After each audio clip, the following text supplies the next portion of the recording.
Minhas senhoras, meus senhores, é com grande prazer que participo na abertura deste seminário. E gostava de agradecer em particular ao Dr. Pedro Ferraz da Costa, Presidente do Fórum para a Competitividade, pelo convite que me endereçou. Teria tido muito gosto em estar presente fisicamente, mas infelizmente foi-me completamente impossível. Mas, no entanto, eu quero deixar aqui algumas notas de reflexão que eu espero possam contribuir um pouco para essa tarde de trabalhos. De facto, a pandemia da Covid-19 provocou um choque enorme nas nossas vidas e na nossa economia. Um choque que se fez sentir, naturalmente, também na competitividade da economia e na vida das empresas. Em 2020, o PIB, como é sabido, caiu 6,6% na zona euro e 7,6% em Portugal. E se os números do primeiro semestre deste ano são mais animadores, eles não são ainda, sejamos claros, na maioria dos países e na maioria dos setores, a recuperação de que precisamos e que desejávamos. Temos, no entanto, a partir da Comissão Europeia, temos desenvolvido trabalhos para acelerar a recuperação, para estimular a recuperação e, tanto quanto possível, ao mesmo tempo, minimizar os danos. A resposta da Europa a esta crise foi, de facto, sem precedentes. Para além da reação rápida do Banco Central Europeu ao nível da política monetária, a Comissão Europeia tomou um conjunto de medidas de largo alcance, largo espectro, como foram a ativação da cláusula de salvaguarda do Pacto de Estabilidade e Crescimento, a liberalização das ajudas de Estado à economia por parte dos Estados-membros. Mas, para além disso, com a cooperação que eu gostaria de sublinhar, quer do Parlamento Europeu, quer do Conselho, foram adotados num prazo histórico, muito curto, 2-3 semanas, uma série relevante de apoios de emergência. No âmbito da política de coesão, foi criada uma medida de exceção, em inglês ela chama-se Coronavirus Investment Initiative e ficou conhecido por CRI na sigla inglesa, que permitiu flexibilidade total aos Estados-membros para reorientarem os fundos estruturais de que ainda dispunham no período 2014-2020, de modo a financiar, se o quisessem a 100%, as necessidades mais urgentes, desde o apoio às empresas até à aquisição de máscaras, aquisição de ventiladores, computadores para as escolas. E, de facto, ao abrigo desta possibilidade de utilizar o dinheiro para outros fins, foram mobilizados até agora, como dizia, nestes apoios de emergência, mais de 23 mil milhões de euros, em inglês 23 bis, na totalidade dos países europeus. Mas, para além de flexibilizar a utilização dos fundos existentes, nós, na Comissão, propusemos também um reforço extraordinário dos programas de coesão em vigor, portanto, os programas para o período 2014-2020, que podem gerar despesa e serem executados até 2023, e este apoio extraordinário, portanto, este alargamento, correspondeu a 50 mil milhões de euros. É um programa que se chamou REACT. Criamos ainda o programa de empréstimo SURE, que disponibilizou 100 mil milhões de euros para apoio ao emprego em tempo parcial, aqueles regimes de layoff em Portugal ou Kurzarbeit, a título de empréstimos aos Estados. Depois, o programa de compra conjunta de vacinas permitiu adquirir e distribuir, até ao momento, mais de 500 milhões de vacinas de forma conjunta e solidária, ao mesmo tempo que a própria União Europeia se transformou no maior exportador mundial de vacinas contra a Covid-19. Vá-se notar que até agora, ao contrário do que acontece com os Estados Unidos ou com a Inglaterra, foram exportadas 400 milhões de doses a partir da produção europeia.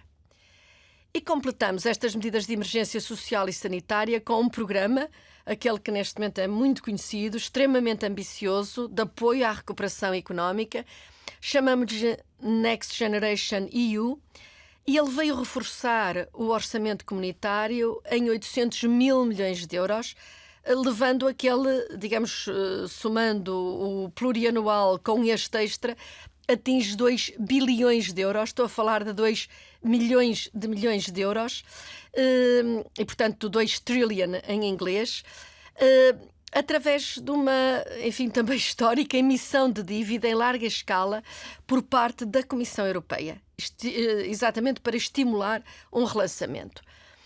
Para Portugal, agora, o instrumento de recuperação e resiliência, que absorve uma grande fatia dos fundos, de facto, do Next Generation EU, deste instrumento maior, vai disponibilizar 14 mil milhões de euros, como se sabe, em subvenções e, se o Governo entender recorrer a esta possibilidade, outro tanto em empréstimos.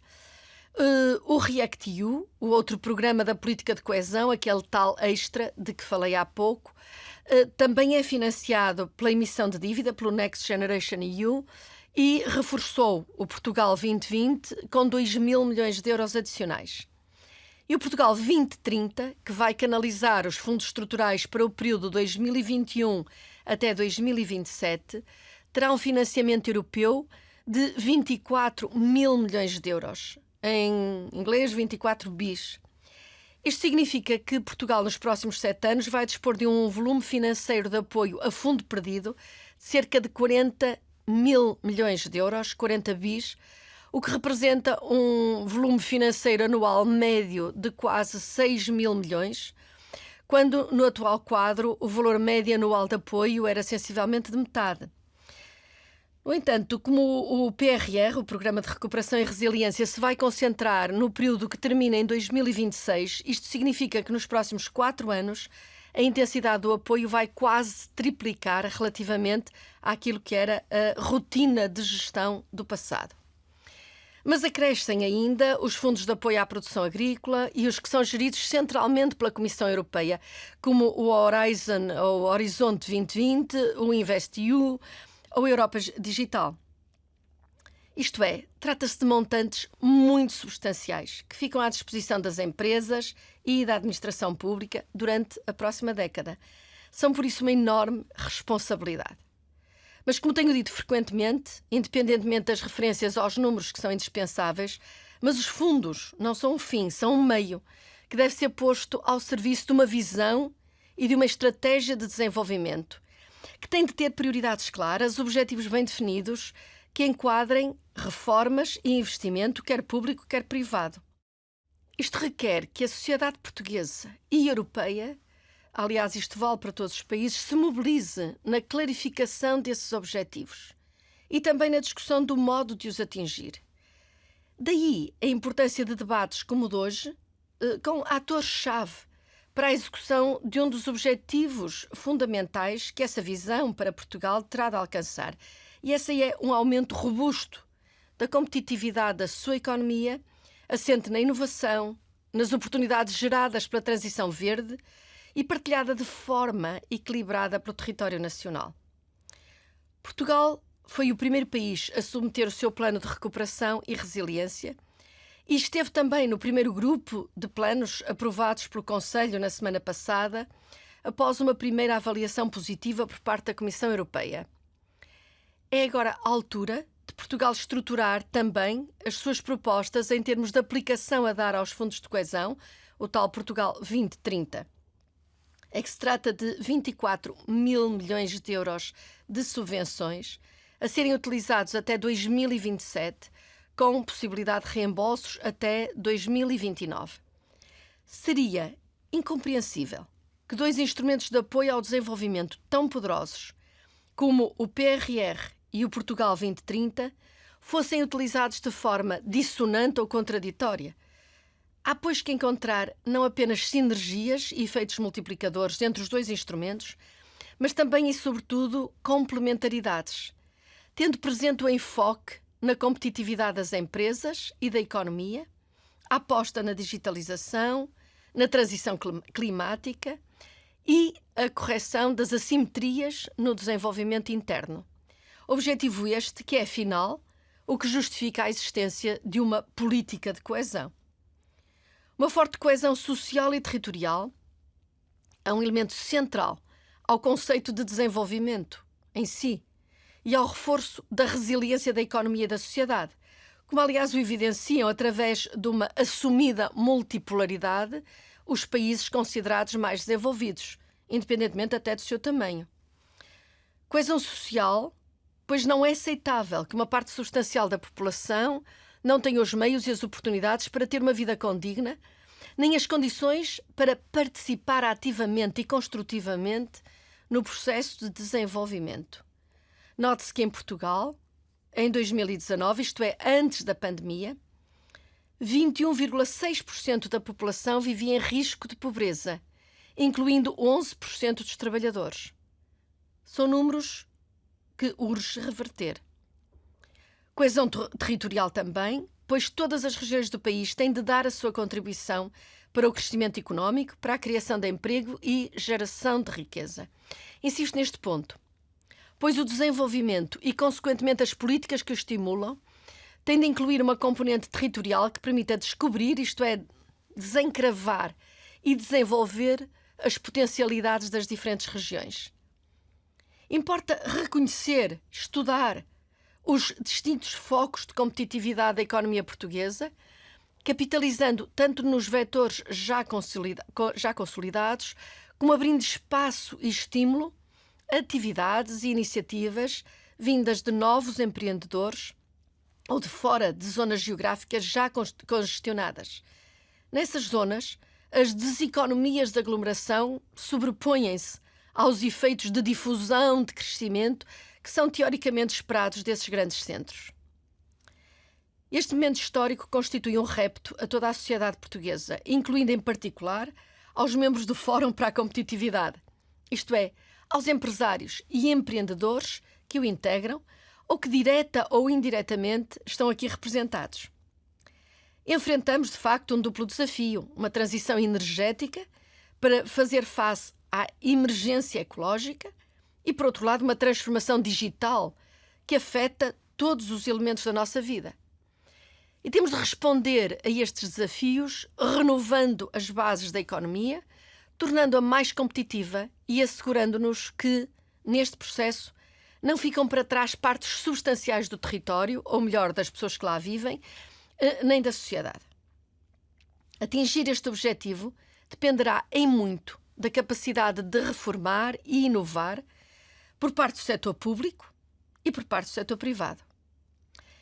Da capacidade do tecido empresarial cooperar e integrar o sucesso crescente das universidades e centros de investigação portugueses, bem como de abraçar parcerias, redes internacionais que todos os dias estão a surgir, respondendo aos novos desafios.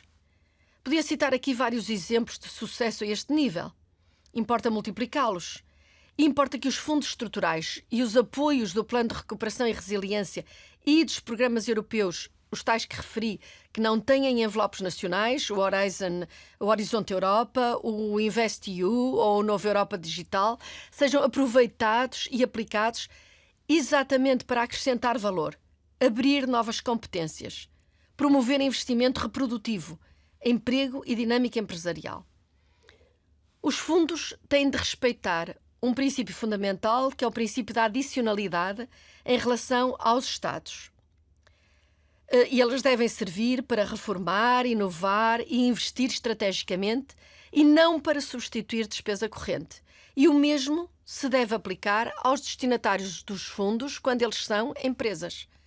Os fundos devem ser utilizados para gerar valor, criar spillovers positivos do ponto de vista do desenvolvimento tecnológico e do desenvolvimento territorial. Devem servir exatamente para inovar, melhorar sistemas produtivos, introduzir valor acrescentado, gerar emprego de qualidade, emprego esse que, por sua vez, porque acrescenta mais valor, deverá ser melhor remunerado. Importa que cada vez mais empresas se tornem competitivas internacionalmente, que apostem em bens transacionáveis e consigam subir na cadeia de valor. E é essencial também estar presente nos novos ecossistemas industriais e nas redes europeias e internacionais, que vão desde as baterias aos microprocessadores, à biotecnologia, às energias limpas.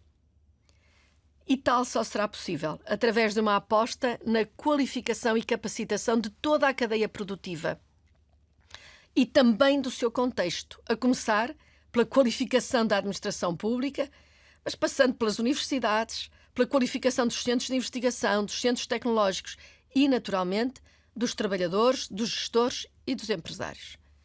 Estamos perante uma oportunidade única para abordar desafios estruturais, construindo uma nova economia mais verde, mais digital, mais competitiva, mas também mais equilibrada social e territorialmente. As opções que tomarmos agora irão determinar o sucesso da recuperação de Portugal e da competitividade das suas empresas para as próximas décadas. E esta não é uma tarefa que possa ser alcançada de forma isolada. O segredo do desenvolvimento são abordagens integradas, quer do ponto de vista setorial e territorial, envolvendo os atores relevantes, públicos e privados. A participação e o compromisso de todos é uma condição absolutamente necessária. Quero que saibam que podem contar com o meu apoio pessoal, naturalmente, e disponibilidade total, mas também com o da Comissão Europeia que represento neste desafio que é absolutamente fundamental. Muito obrigada a todos.